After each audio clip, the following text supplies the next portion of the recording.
Well, hello everyone.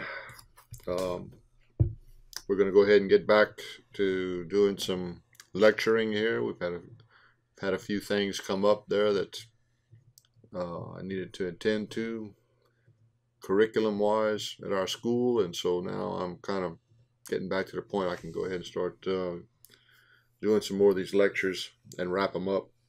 Um, Hopefully in the next few weeks. So today's chapter is chapter 6 on safety, probably the most important chapter in this whole book. And so we're going to take it slow and go through this unit nice and detailed there so we can get everything we need out of it. Now, this slide talks about a term I don't think any of us likes to hear, but unfortunately it's a sad fact of life, and that's teacher negligence. Your book gives a really good overview of all of the things that can constitute that, and certainly from a legal standpoint, we're called into court. Lawyers are going to go out there and nail us with any one of these or a combination of these situations that can come up. So let's take a look at them. First and foremost, leaving students unsupervised in the lab. Anytime you and I walk out of our lab, we're taking a chance. We should never leave that lab unsupervised. Now, I know, you know, that things happen. We get called out. We step out for a moment and then walk back in. Nothing happens. But there's always that chance that something happens while we're out of that room. And if it does, it falls on you and me for not being there. The second point, leaving the class with an unqualified person in charge. I can remember when I was taught high school that there was a student got hurt in one of the labs, and the principal had called his teacher out and sent one of the like a substitute or sent somebody from the office who didn't know what was going on there while the teacher went to speak to the principal, and the student got hurt.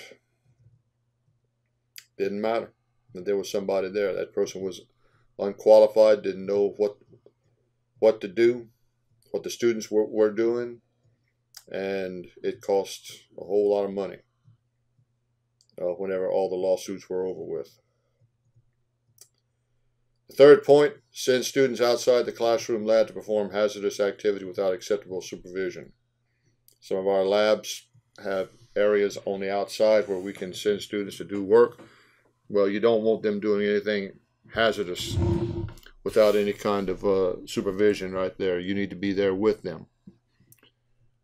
And that is just a recipe for disaster. And certainly, if it's hazardous, we ought to, first of all think, do we need to be doing that to begin with? Then if it's not that hazardous, well, certainly we still need to be there when it's done, when the activity is done. So never send them outside to do it. And then number 4 falls back on our paperwork, keeping adequate records of any accidents that take place in our labs. And certainly things can happen, even under the best of circumstances. But we've got to follow our written procedure. We have to keep our records straight, because there may be a time where we will have to fall back on them. Next point, fails to obtain written statements from witnesses of accidents. What happened in that lab? there was somebody able to observe the accident as it happened. And so certainly a student gets hurt, that's one thing, but yet if students were around there, we need their testimonies as to what took place.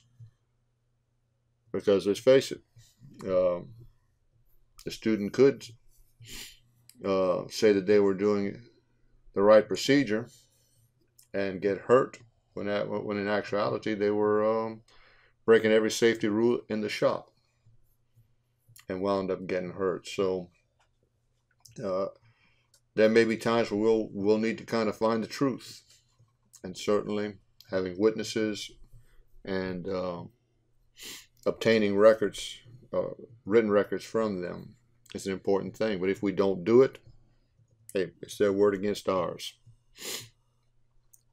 Then fails to provide proper safety instruction. Everything that's done in that lab, we have to just keep safety at the forefront of everything we think about and do. And for an instructor to not give safety orientation the first day of class, you don't do it then, when are you going to do it? Things start to happen, you start to forget, and then you start getting involved in your program of study, and then after a while you just keep putting it off, and then it's time to start using some of this machinery or start doing some of these processes, and then all of a sudden somebody gets hurt and they'll say, well, wait, I didn't know what to do. Teacher never told us. That again is just setting yourself up for some major litigation. Provide your safety instruction from day one, and always continually, periodically update it. Starting on the next column, fails to inspect equipment before permitting operation. There's no reason why you and I can't do a quick run through and check out that equipment that students are going to be using before they do it, just to make sure that everything is working properly, all the guards are in place, everything is as it should be. And then fails to enforce lab safety rules. It's one thing to have the rules posted, it's another thing to enforce them. There is no compromise on that. A student breaks a safety rule, no matter how minor it may seem, they need to pay the price for it. They've got to follow that, and I know it's a whole lot of paperwork and a whole lot of trouble there to kind of get a student out of your classroom, but if they keep failing to follow the safety rules, they need to go. Something's got to be done, because that's just a lawsuit waiting to happen. And then removes or disables installed safety devices on equipment. That is a major no-no. When our equipment comes to us and gets installed, it's got safety equipment installed. It's there for a purpose. And for us to remove guards or remove kickback guards, that is willful negligence to a lawyer. For us to intentionally disable those things. Yeah, it might be harder to operate. Yes, these guards may get in the way, but they're there for a purpose. And we've just got to live with them. And that kind of leads into the next point: lab lacks adequate safety devices and safeguards. I know for a lot of us, we have some fairly old equipment that might be 10, 20 years old, especially on the 20-year-old side. They didn't need all of the guards, all of the safety devices that were there today. And so we may have to basically get some of that equipment scrapped so we don't use it and thus get a student hurt. Of course, maybe our budget will allow us to maybe retrofit some of that equipment. And I guess what comes to mind is way back when, um, I guess 20 years ago, when I first started teaching, um, I was at a school that had a woodworking lab, and the wood lathes didn't have a guard on them. In fact, one of the woodworking teachers said that, well, those guards do nothing but get in the way. Well, one day a student decided to make themselves a bat, and got the bat off center, and that thing flew off and hit the teacher. Well, obviously, I guess it's better than a student, but I guarantee you he put some work orders in and got on the supervisor of vocational education to find some money to put some guards. And there was a company that did make some guards for that particular lathe. And the following year, there were two retrofitted guards on his two wood lathes. But it shouldn't have come to that. Then, lab lacks well-constructed storage rack, shelves, or both. You and I need some place to store stuff. Whether it's flammable, non-flammable, whether it's corrosive, or whatever it is. We need to have some place to store all of this stuff in a safe and effective manner. And just some places to keep this stuff out of the way, and from people falling on it or breaking it. We need to have adequate storage. And then students use unapproved equipment. That kind of gets back to using equipment that hasn't been installed correctly, or hasn't been checked out adequately by the instructor, and also maybe an electrician or maintenance supervisor, just to make sure that everything's connected and working on it. And then finally, students work outside regular class periods unsupervised. Never leave your class unsupervised. If you've got duty or you've got a lunch break, clear them out, lock the door, and nobody gets in until you let them in. Now, if you're going to eat lunch in your classroom, that's another thing. But those of us that leave for lunch, never have any students in there. And even if they want to study, who's to say they're not going to go out there and turn a machine on and start doing something? You're not there.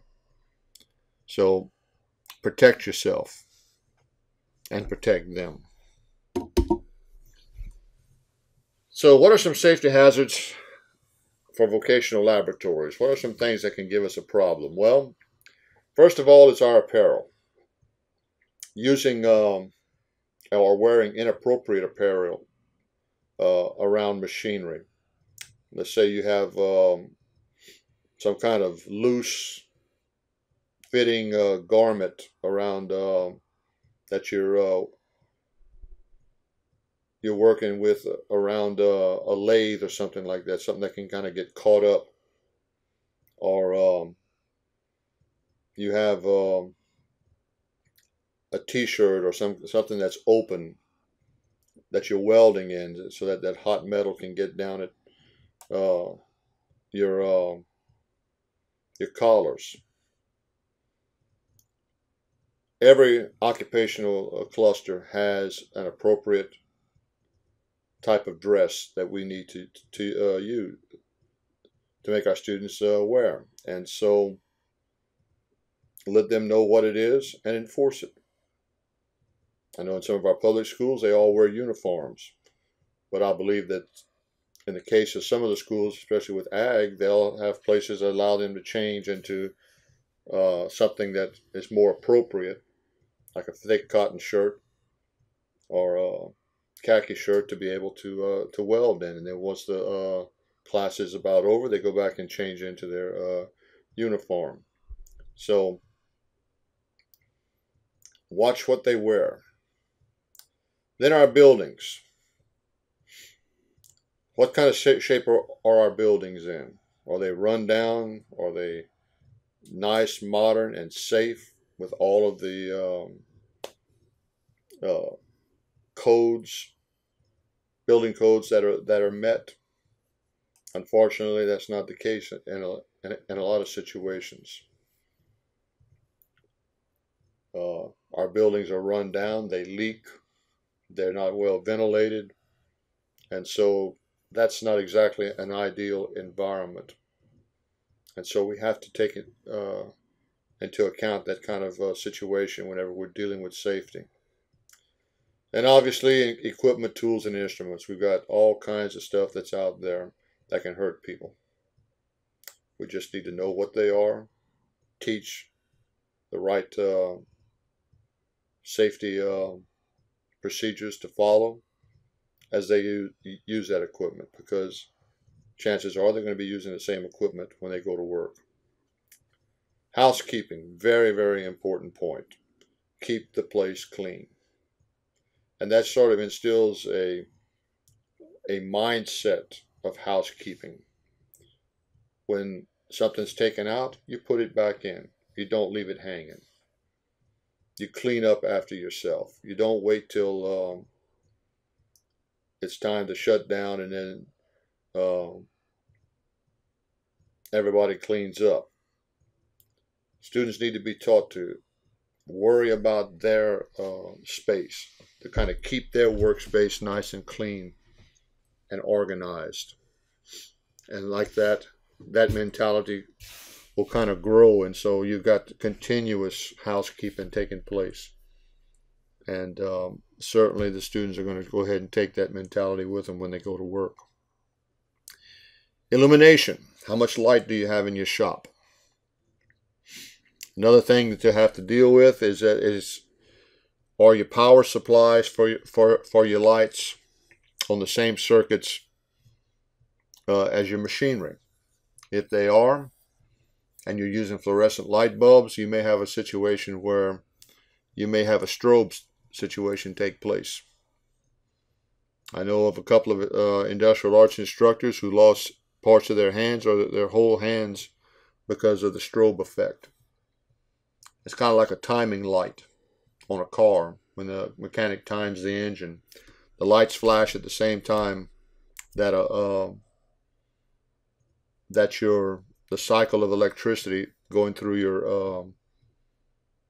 your equipment, especially if it's spinning equipment, will kind of get into sync, and that flash, kind of like a disco, will stop things. It look like they're standing still. And I've seen really graphic examples, especially from one Rockwell saws, showing their table saw and the blade looks like it's not even moving, and they take a 2x4 and it cuts it, and it looks like that blade never even moves because they had synced up the blade and the light in such a way that it was just amazing to see. And if there's a lot of noise there, you may not hear the machinery to know that it's on. So make sure that your illumination is adequate. The students can see what they're doing. There's no blind spots. There's no dark spots around there. And of course, watch out for the strobing of equipment. Then ventilation. How well does your shop move the air that's inside of it to provide heating, cooling throughout the year? Then instructional methods. Some of the methods that we may have to utilize may involve some risk. let's face it, any auto mechanics instructor that has to lean over a running engine is taking a risk. And so we need to really know and plan our demonstrations to maximize the amount of safety for our students as they observe. Then the general working conditions, just look at, step back, take an overall view of your lab to make sure that traffic lanes are free, students are not congregating in hazardous areas, that everybody has their safety glasses on, their personal protection devices if they need them, and just look at the overall condition of that lab to make sure that it's safe. Of course, we talked about storage, being able to handle student storage, supplies, equipment storage, and also those for hazardous or flammable materials. And then finally, emergency provisions. Certainly a first aid kit in case something happens, just to give the real basic first aid that you and I can give, and then making sure that it's stocked. And also eye wash areas, if somebody gets something in their eye, that those eye wash facilities work adequately. So yes, we have hazards, but there's no reason why we can't do a good job and teach students some really neat stuff under the safest circumstances that we can provide them. What are some types of safety equipment? Well, some machines have emergency shut-off valve, shut-offs called panic buttons that'll shut everything down. We also have explosion-proof, spark-proof containers for those kinds of volatile materials.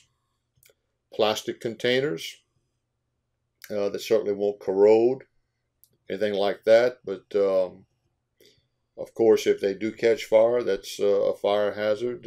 But certainly, it's one risk that we're more than willing to take, just for the ease and safety of plastic.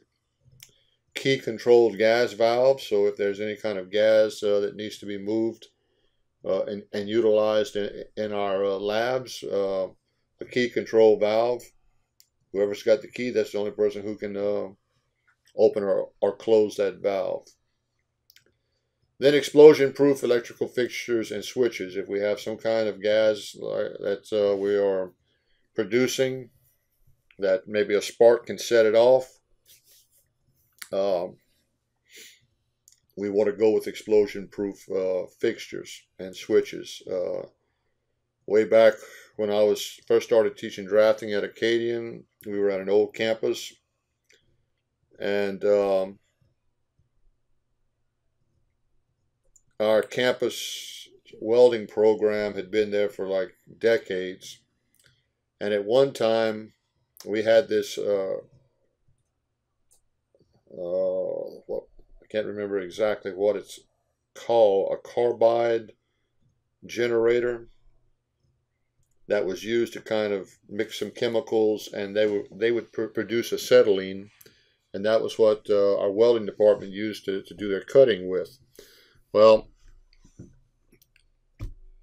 obviously at that point in time, the use of that machine was outlawed, and so it had been shut down for years. But when we went into the building that it was located in, everything in there was explosion proof. Had the lights, the switches were all encased, because let's face it, if any acetylene would have leaked out of that, we would definitely have had an explosion hazard. Magnetic switches. These switches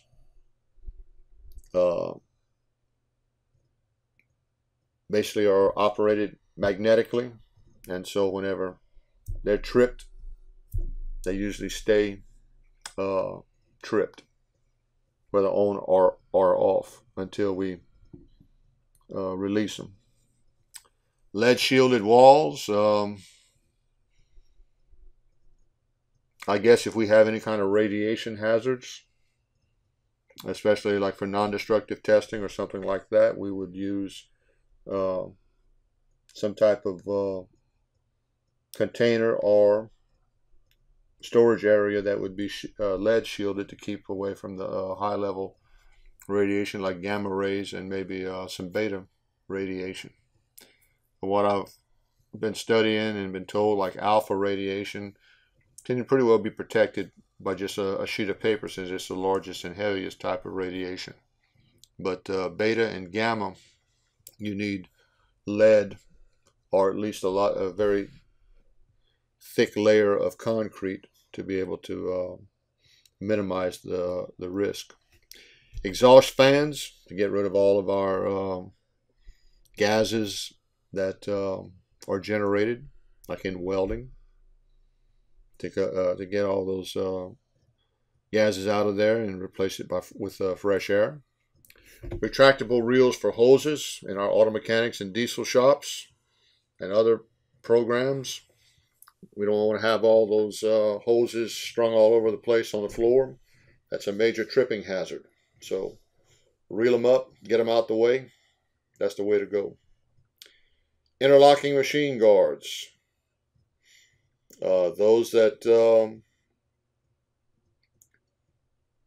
will interlock into the machine itself, and then you have the automatic that as soon as the machine is started, the guard is in place and in play. And so those are some of the types of safety equipment that we've got. It's certainly not an all-inclusive list, but those are some of the most common ones that we have out there in some of our shops. Now, getting back to instructor liability, we kind of touched on that on the first slide, but now we want to talk a little bit more in detail about it. First point right there, under instructor liability, waiver permission slips do not absolve teachers of responsibility for the safety and welfare of students under their supervision. Just because we've got a permission slip or a waiver and a student signs, that doesn't stop the litigation from happening. So, doesn't mean we shouldn't do it, but we still are responsible for what happens and for any accidents that take place. Teachers ought to or should administer only first aid that is essential and nothing further. You and I are not doctors. We are not to treat any kind of situation that comes. A student's got a headache. Certainly not. We don't need to go to our stash of aspirin and say, here, take this. We're not to give or dispense any medicine and provide only basic first aid. Just to stop the bleeding and then get the student medical help. That's all. Nothing further. Then we are to assume responsibility for students on field trips. So, field trips are great things. Students can learn a whole lot about them.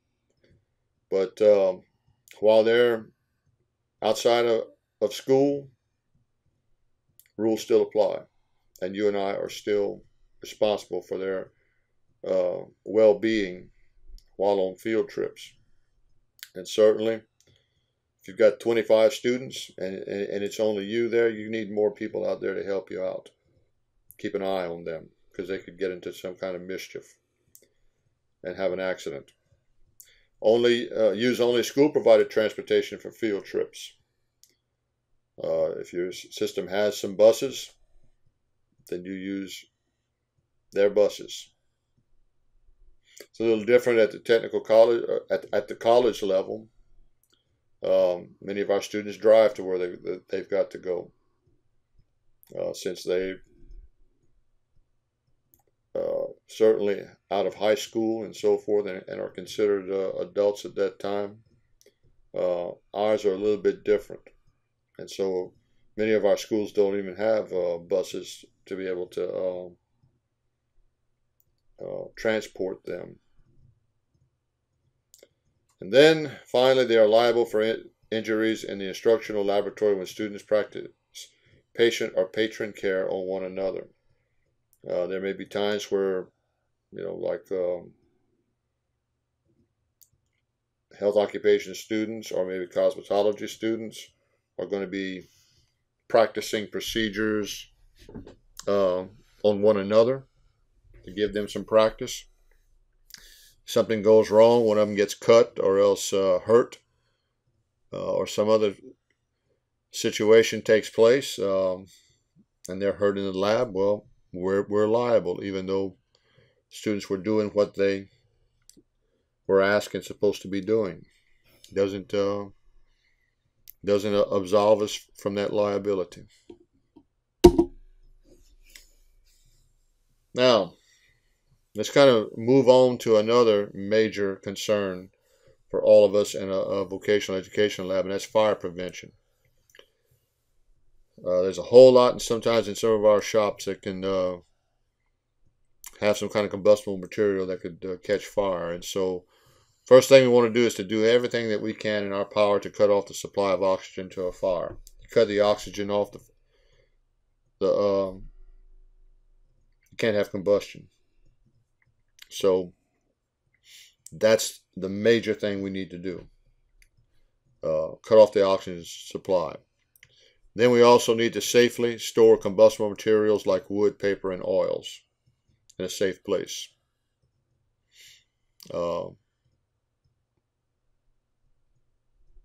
Whether it's in a metal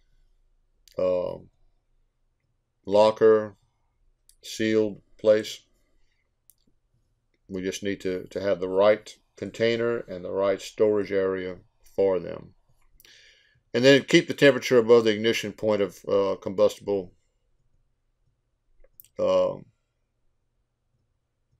materials. If we don't reach that flash point, then we won't have a problem with any kind of ignition or combustion, and certainly no explosion. So temperature is important. So we may have to keep something cool in order for it to not get to that flash point.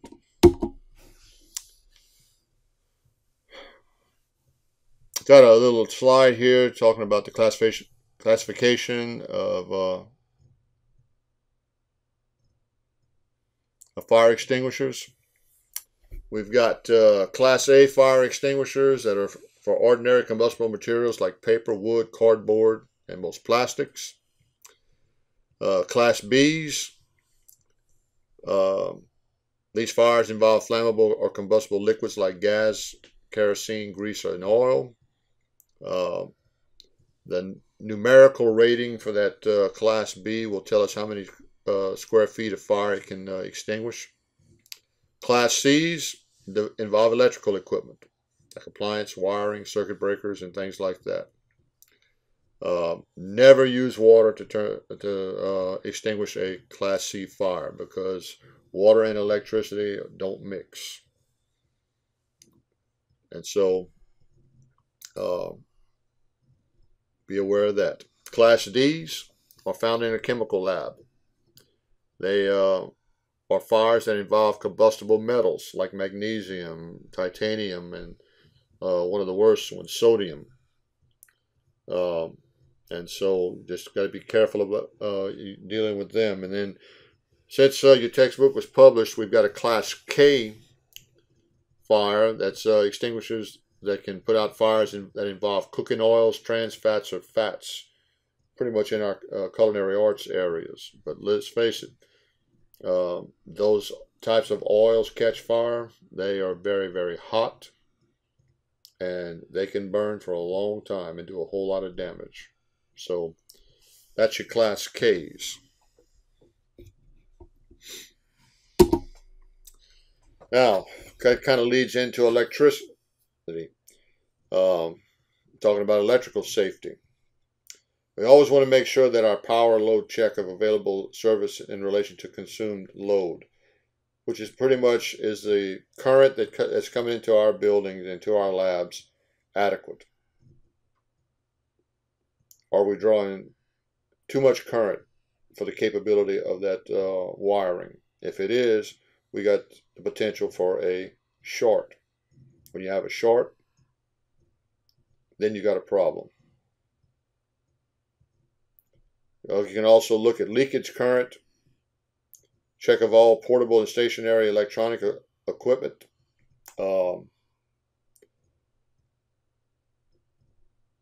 We want to take a look and make sure that there's not any leakage current from our electrical equipment. Even though our equipment is turned off at that switch, the potential for electrical current is still there.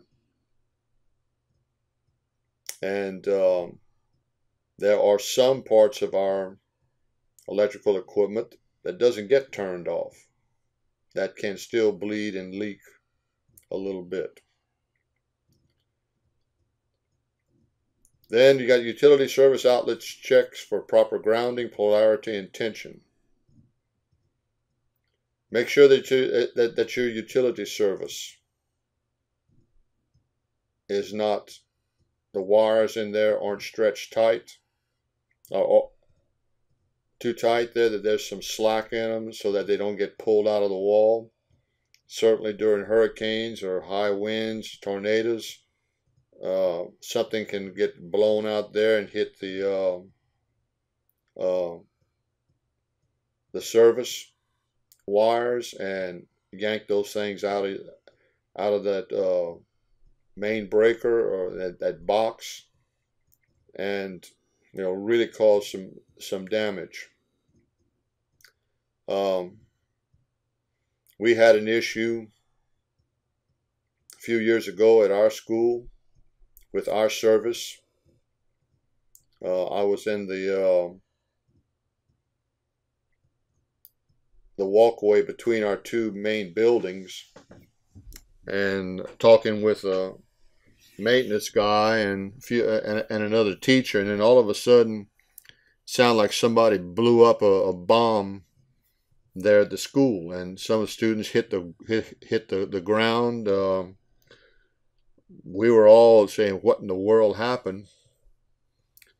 And right straight across from us was the main feed for the whole campus. And as soon as that explosion took place, all the lights went out at the school. Well, the first thing we started doing was to go out there and shut the servers down and follow our shutdown procedure for all of our computers. And we noticed that one of the three-phase lines was burnt and smoke in there. So we called Clico or Entergy, whoever's provides our electricity there, and pretty much told all the students to go home, because once they got there and saw what was going on, they said this is going to be a while. And so a few of us stayed long enough to kind of shut everything down and get everything buttoned up for school. And service provider was already starting to do a check of the facility, and we found out the next day we didn't have school. We had to shut down for one day. That transformer, when it exploded, sent a current surge through our service and basically fried one of these huge double aught service lines all through the and burn it in that conduit that we had buried underground. And so they had to pull out all 3 lines and basically start from scratch. So we didn't go. We had like 2 days that we weren't in school because of that. But you can have issues with your service lines. And certainly current leakage and proper grounding checks for small and major appliances, like we said before, just like our electronic equipment. And then safety check of service outlets for cable television and other audio-visual equipment. If lightning hits one of those things, it's going to travel. And so you just want to make sure that all those connections are nice and tight and you're not getting any sparks. And then finally, record keeping of service and preventive maintenance. Anything's been worked on of an electrical nature, document it, and also check to see to make sure that all the wiring is nice and neat. The wires aren't cracking or getting brittle, and so it's just a matter of keeping up to date on those kinds of things. I've got this little slide about the color safety code. Anything red means danger and stop. Safety orange designates dangerous parts of machines or energized equipment, and so they should be colored to kind of keep somebody's attention that's operating them. Safety yellow means caution. Safety black on yellow is the universal sign for radiation. Safety green indicates safety and first aid equipment. Safety blue is used for informational signs and bulletin boards. And then finally, your black, white, and yellow combinations talk about traffic and housekeeping markings. And so to the right there, I've got some examples of those.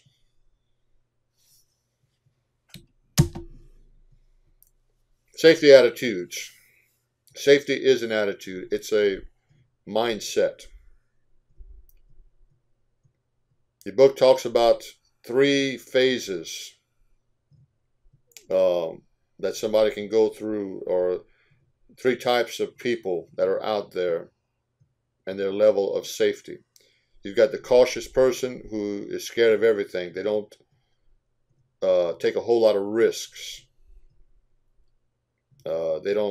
They maybe not be confident in what they know and how and their skill level to use a piece of equipment. Then you got on the other side the overconfident student that overestimates their abilities. They think they know it all. They think they know what they're doing, but they don't. And then you have the mature person who understands their abilities, understands their skills, and understands the capabilities and the dangers of that piece of equipment, and finds that right balance of knowledge and skill to be able to use that machine in a safe and effective manner and be productive with it. And then there's always seems to be one in every bunch. You've got this accident-prone students. And it looks like that student, that person, if there's going to be something that's going to go wrong, it's going to be them. And, certainly those are the kinds of students that can drive you and I crazy, because we don't know that we can trust them, and because maybe their attention spans are so short, they can't focus on what they're doing. those students, we have got to stay right on top of them and give them a whole lot more supervision than we would maybe another student that is safety conscious and is mature enough to be able to handle it. But we've seen them, and if you've taught long enough, you will come in contact with some students that are accident prone, that they just never are without some kind of issue when it comes to safety. And it's just from a lack of focus. And then safety promotion. You know, we need to eat, breathe, and sleep safety and promote it. Keep it in the forefront of our minds and in our students' minds. There are a whole lot of posters that you can get, a whole lot of videos and things like that that you can use to help do that. And then finally, the Occupational Safety and Health Administration, OSHA. OSHA has some, controls all the standards that we have for our working environments. You and I need to teach a little OSHA in our classes, because the same rules, regulations that are going to apply from a workplace environment is the same for our shops. And so the more students know, the better they'll be able to adapt whenever they go to work. But any kind of, you can go to the OSHA website and download and find answers to all kinds of questions concerning safety there on that federal website. So that will do it for safety. I cannot stress enough the need and necessity for you and I to always be conscious of safety every day in our labs, because all it takes is one accident, and that can be disastrous for both the student and for us. And so that will conclude this lecture.